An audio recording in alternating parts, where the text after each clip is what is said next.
Goeiedag, dit is Philip van Sion's Randkerk in PE en lekker om weer met jou te kan gesels. Dit is amper 'n jaar laas dat ons normale eredienste gehou het. Eers was daar geen eredienste nie, toe 50 mense, 100 mense en nou weer geen eredienste nie. Party van ons het gekom toe ons mag kerk toe gekom omdat ons het gemis het. Veral omdat ons mekaar gemis het, masker en al was ons daar saam met mekaar. Die res van ons was amper 'n jaar laas in die kerk. En oor hulle wonder ek, het hulle dit gemis? Is kerk op TV of Facebook of YouTube genoeg vir hulle? Party sê so. Sê hulle het niks meer as dit nodig het. Gaan hulle weer terugkom kerk toe? Ek weet nie.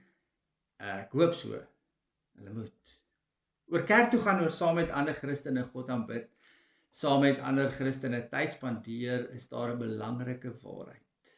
Ernstig oor God is om ook ernstig oor mekaar te wees. Geestelik het ons mekaar baie meer nodig as wat ons dink. Jim Rohn, 'n motiveringsspreker, het gesê, ons is die gemiddeld van die 5 mense saam met wie ons die meeste tyd deurbring.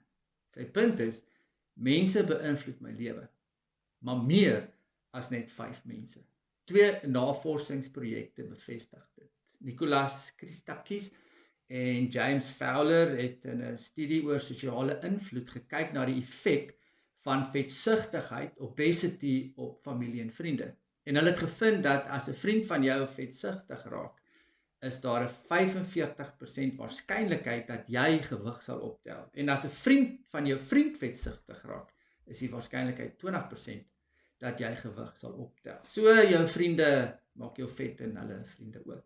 Met rook was die waarskynlikheid as jou vriend rook 61% dat jy ook sal begin. In 1983 tot 2003 is 'n studie in die dorpie Framingham in Massachusetts VSA gedoen. 'n Dorpie met 5000 mense en die bevinding was dat iemand se vreugde of hartseer het soos 'n rimpeling deur die hele gemeenskap gegaan. Gemoedstoestand is aansteeklik. Ons sosiale kringe het 'n impak op ons lewens en daarom moet ek dink oor wie ek in my lewe toelaat en oor wie nie daar is nie. En daarom, as my verhouding met God vir my belangrik is en ek geestelik wil groei en ek Bybelse waarhede wil uitleef en wil bly glo, moet like-minded mense wat hierdie doelwitte met my deel en vir wie dit ook belangrik is, deel wees van my lewe. Ernstig oor God is om ook ernstig oor mekaar te wees.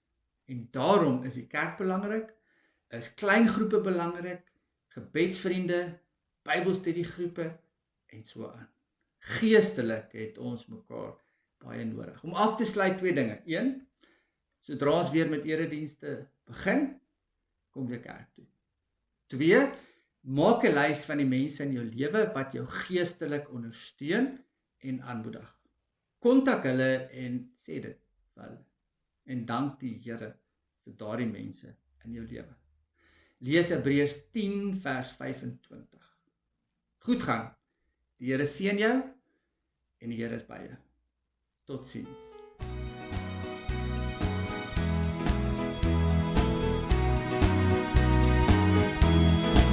As jy dit soek, sal jy dit kry. Is nuwe vry. Maak op jou hart, ek sal jou lei. Ek wil jou gee van nuwe wyn. Maak op jou hart, ek sal jou lei. Ek wil jou gee van nuwe wyn. Hoe lank het ek begeer dat jy van my sal vra?